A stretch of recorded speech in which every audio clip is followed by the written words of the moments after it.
जीवन साथी सबसे अजीज होता है।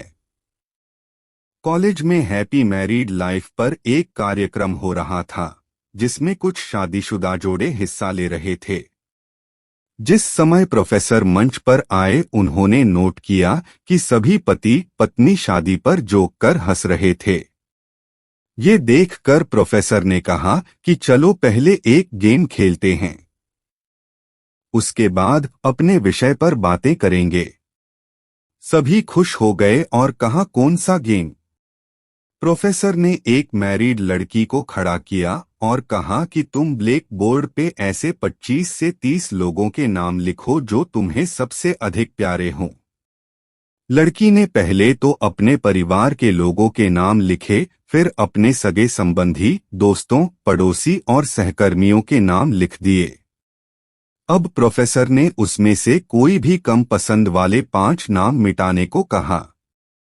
लड़की ने अपने सहकर्मियों के नाम मिटा दिए। प्रोफेसर ने और 5 नाम मिटाने को कहा।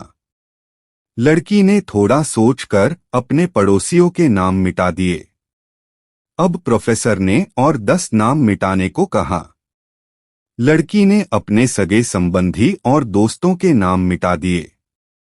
अब बोर्ड पर सिर्फ 4 नाम बचे थे, जो उसके मम्मी, पापा, पति और बच्चे का नाम था।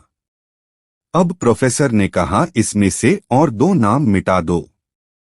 लड़की असमंजस में पड़ गई। बहुत सोचने के बाद, बहुत दुखी होते हुए उसने अपने मम्मी पापा का नाम मिटा दिया। सभी लोग स्तब्ध और शांत थे, क्योंकि वो जानते थे कि ये गेम सिर्फ वो लड़की ही नहीं खेल रही थी, उनके दिमाग में भी यही सब चल रहा था। अब सिर्फ 2 ही नाम बचे थे, पति और बेटे का। प्रोफेसर ने कहा, और एक नाम मिटा दो।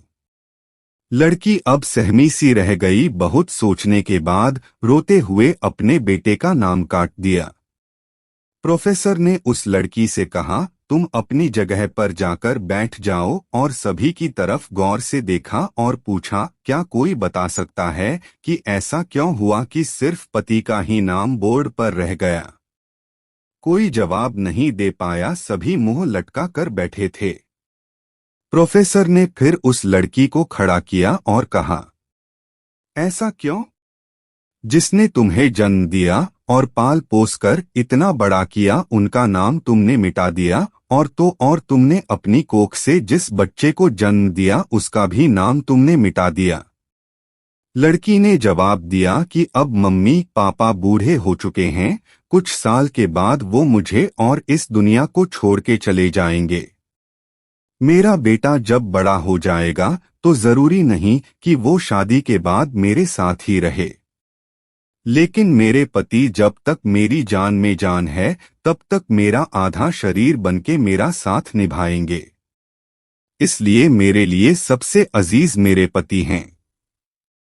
प्रोफेसर और बाकी स्टूडेंट ने तालियों की गूंज से लड़की को सलामी दी। प्रोफेसर ने कहा, तुमने बिल्कुल सही कहा कि तुम और सभी के बिना रह सकती हो, पर अपने आधे अंग अर्थात अपने पति के बिना नहीं रह सकती। मजाक मस्ती तक तो ठीक है, पर हर इंसान का अपना जीवन साथी ही उसको सबसे ज्यादा अजीज होता है। दोस्तों, कहानी कैसी लगी प्लीज कमेंट करके बताएं। कहानी अच्छी लगी हो तो वीडियो को लाइक करें, चैनल पर नए हो तो चैनल को सब्सक्राइब करें। धन्यवाद।